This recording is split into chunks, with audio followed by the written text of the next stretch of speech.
This training is going to focus on behaviorism and the 7 dimensions of ABA. Let's first get into what behaviorism is. We're going to watch this video and find out.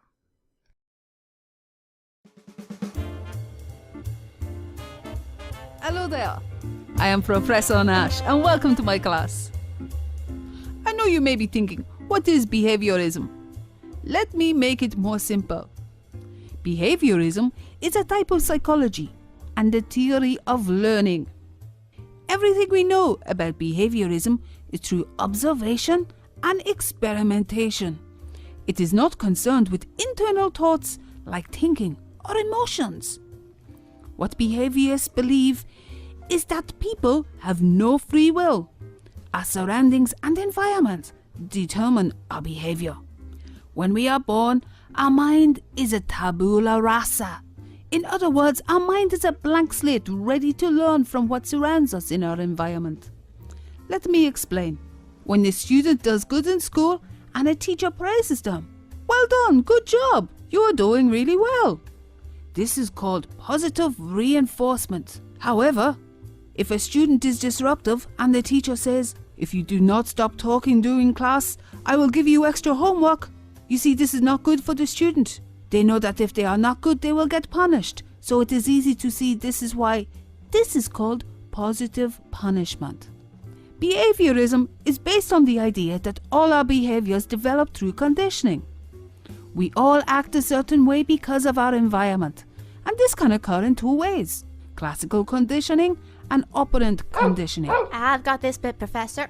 See, there was this theorist called Pavlov. My great-great-great-grandpappy was his dog. You may have heard of him, Pavlov's dog.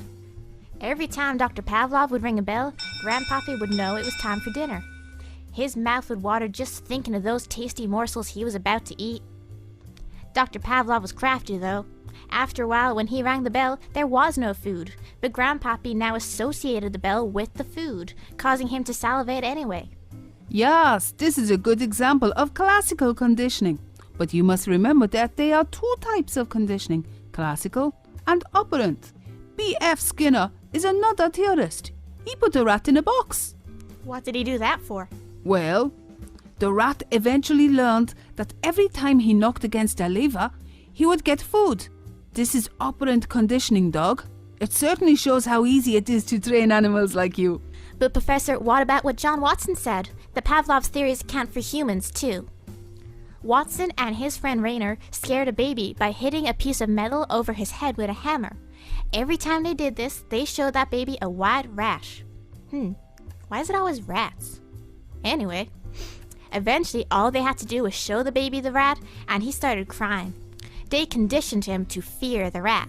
That was a baby though, dog. It would be much harder to do that with a grown adult. Professor, are there any examples of classical and operant conditioning for grown humans? Let me think. Can you think of any? Oh, I know. Go on, dog. Say, when you go to the nurse and they say, this won't hurt a bit, but then it does. So the next time you hear someone say that, you instinctively flinch. Ah, that's classical conditioning. Any others? Well, when a food makes you sick, the next time you see or smell it, you can't help but feel a little nauseous. Well done, dog. What about operant conditioning?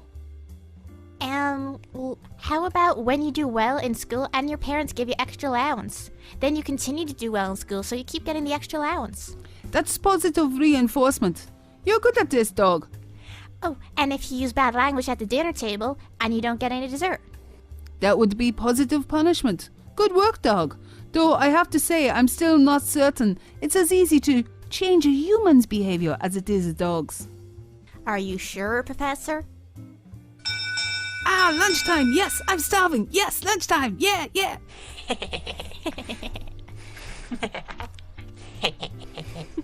So now that you know a little bit about behaviorism, let's find out what are the 7 dimensions of ABA, or applied behavioral analysis. They are behavioral, applied, technological, conceptually systematic, analytical, generality, and effectiveness. So you can remember them as bat cage or get a cab. I'm going to give you a little bit of background information. So these dimensions were written about in 1968 when ABA was first kind of coming about, and Skinner had already written his books, but JABA, our Journal of Applied Behavior Analysis, came out around then, and Bear, Wolf, and Risley wrote this article about the 7 dimensions of ABA, and they wanted to basically establish guidelines for the field, so both for the experimental field and for our practical use, or what we do. So they wrote this article so that this way we would all be bound by these principles. So what do these mean for you guys as RBTs? Well, the dimensions basically govern what we do when we use applied behavior analysis. Under these guidelines, we seek to identify observable and measurable behaviors that are socially significant to the individual and sensitive to the culture of the community. We're going to break that down more later because I know that's a lot of big words and a lot of wordiness. It also means that only empirically validated, research-based methods and interventions are selected, meaning that behavior analysts, we don't just choose fad interventions or the latest intervention that we see on TV. We must always choose from research-backed interventions and from true sources. Again, I don't just go on Google and pick the first intervention I see, and I have to go into a good source, meaning a source that we had discussed before that would be peer-reviewed, meaning that somebody who wants to publish in it needs to have other people in the field look at it first. And not all interventions are going to be acceptable for every single child. So I need to make sure that while it's still from a true source and it's research-backed, that it fits appropriately, and as we see above, that it's socially significant to the individual and the community. These dimensions are also important because decisions regarding interventions must be data-driven and closely monitored for effectiveness. This is why data collection is so important. If we don't take data, then we can't back up whether or not an intervention is working. All procedures must be thoroughly described so that they can be consistently applied. This is why we're constantly saying in all of these trainings, define your behaviors in specific, observable, and measurable terms. It's a basic principle of ABA. Things must be described thoroughly, and they also must have data being collected on them. So really, why are these important? Well, the ultimate goal for behavior analysts is to enable meaningful change to occur for their clients, and for that change to occur in situations other than that where it was explicitly taught. So basically, why is it so important? We want to change things for the better and make sure that we've generalized those changes to not just in our therapy session, but to everywhere, to school, to the parents, to the community. What we do in ABA must always relate to the 7 dimensions. If the goal does not encompass these 7 dimensions that we're going to get into, we shouldn't be working on it. So these are the 7 dimensions of applied behavior analysis. And again, this is detailed by Bear, Wolf, and Risley. So we'll look to, we've got applied. So in applied, the behavior involved in the procedure is significant to the participant. Then we'll move to analytic. Analytic principle basically means it identifies the functional relations between behavior and the environmental variables. Behavioral. The behavior is the target of modification in itself. Effective. The change is significant to the participant, cost-effective, efficient, and probable to be generalized and maintained. Technological. Procedures are completely and precisely described, or they can be replicated. General. The change is generalized to new environments and participants. And finally, conceptually systematic. Procedures and outcomes are described or explained in terms of the basic principles of behavior.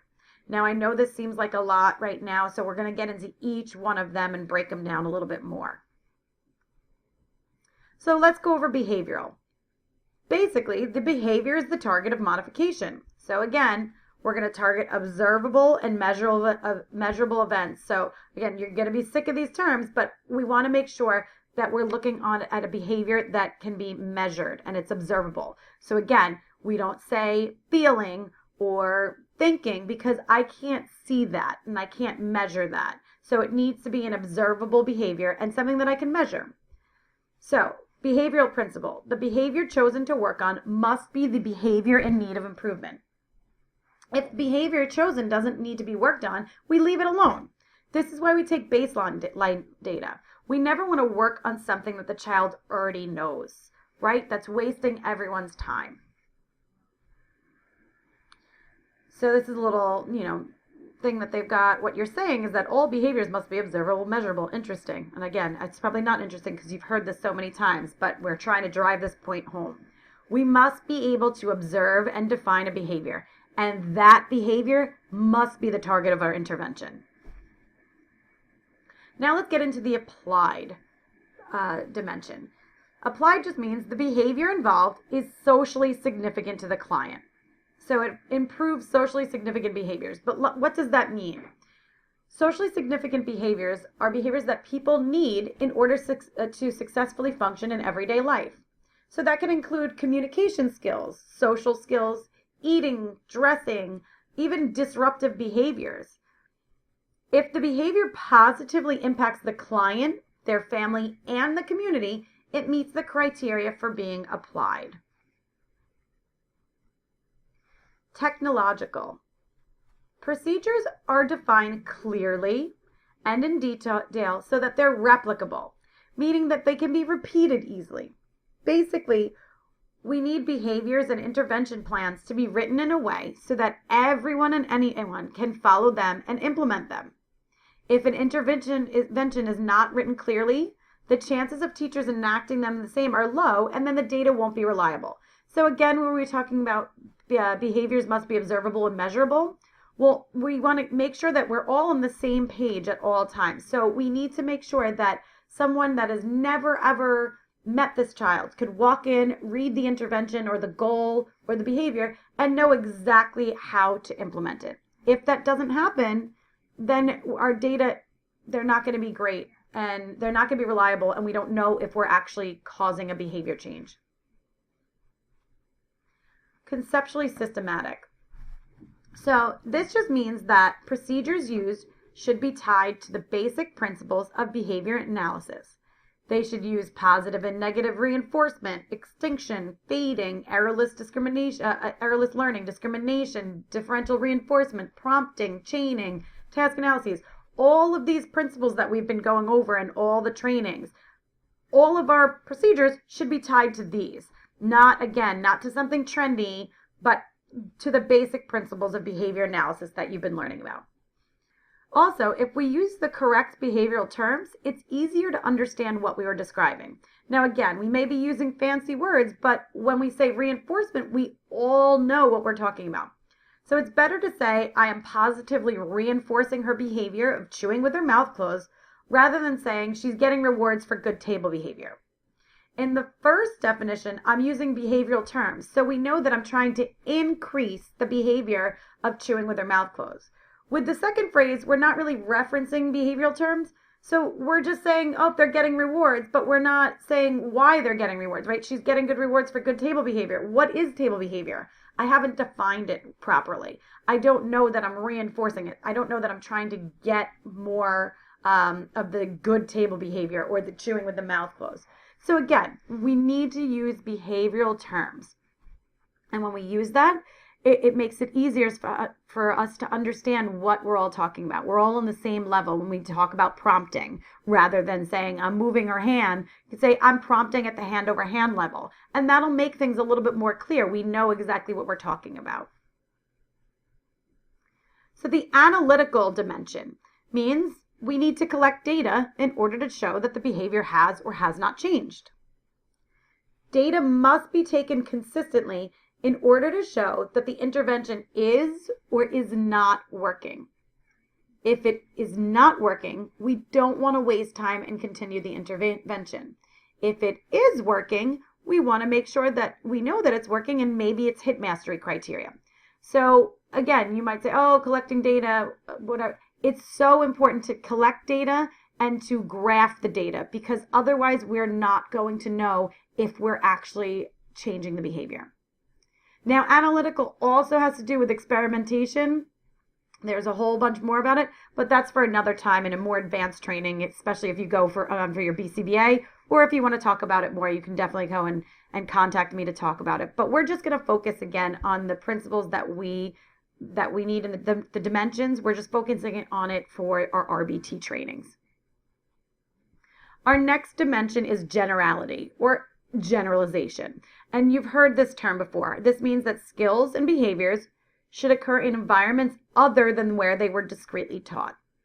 It extends the behavior change across settings, time, people, and other behaviors. So, for example, behavior change is displayed in the classroom, at home, and in the store. Or behavior changes with the home therapist, the parent, the school teacher. All of them are, they're still having that behavior change. That's a good thing. We want what we taught to be able to be taught by anyone or to work with anyone. We also behavior changes throughout the day. So it's not just in the morning, it's in the afternoon. They can tell you where they live in the morning, in the afternoon, and at night. They can, if a person, a friend said, oh, I'm coming over today, where do you live? They should be able to give that address then. They should also be able to do it in our session. Okay, so we want to make sure that skills generalize. Otherwise, what's the point of teaching it? Effective. If the intervention does not produce a socially significant behavior, then it has not worked. So what does that mean? Remember, socially significant. Is it beneficial for the child, the family, and the community at large? So again, if we taught a child to stop hitting at home, but the child still hit in public and in school, this behavior intervention plan was not effective and it did not generalize, right? It didn't generalize because we taught in one area and it did not work in the other area, but it's not effective because it's not socially significant. Yes, he stopped hitting at home, but guess what? If he's still hitting in school and in the public, well, that doesn't benefit everyone, right? It doesn't benefit the community and his family and his teachers. So it's not an effective intervention. Interventions are monitored to evaluate the impact on the target behavior. So it's not just about statistics and numbers. You may hear us talking about, oh, we need the data, we need the data.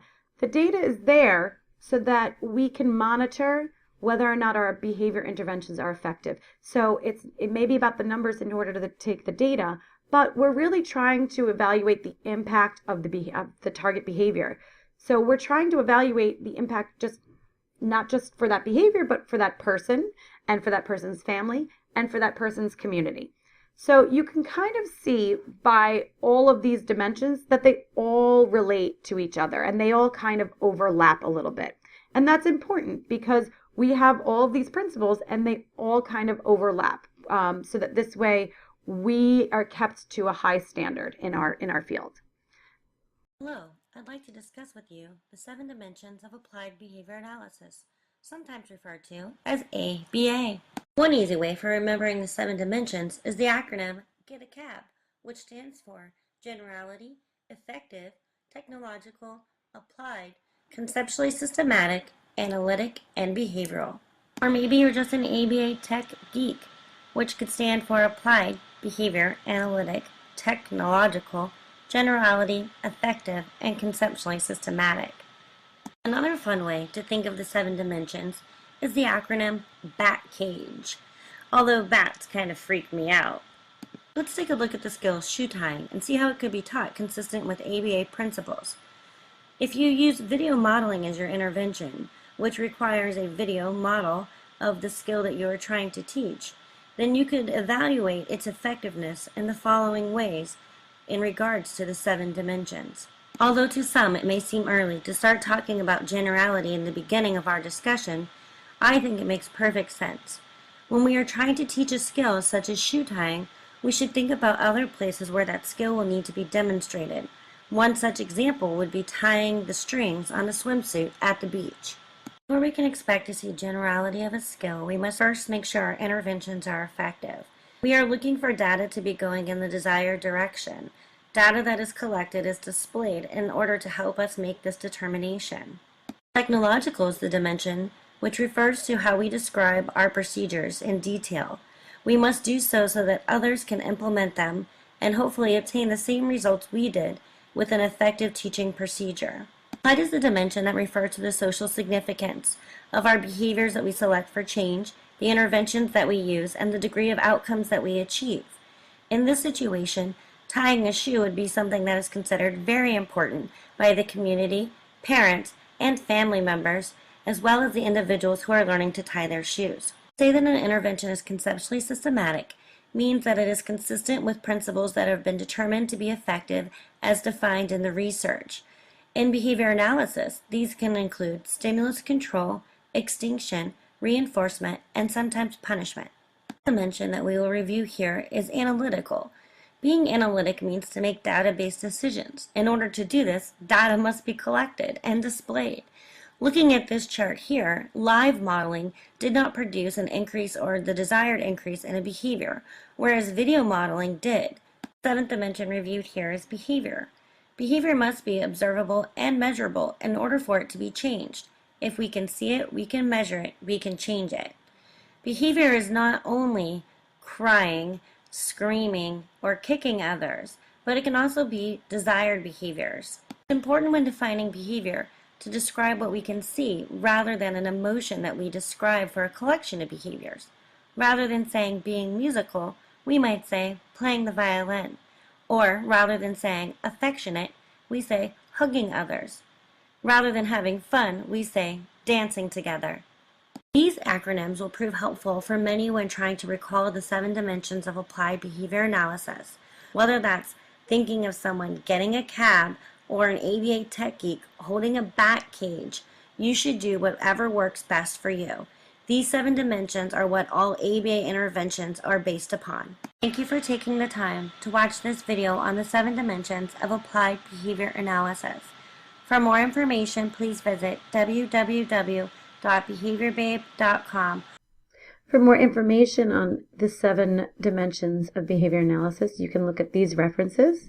As I said, Bear, Wolf, and Risley is the where these all came from, and Behavior Babe was the video that we just saw.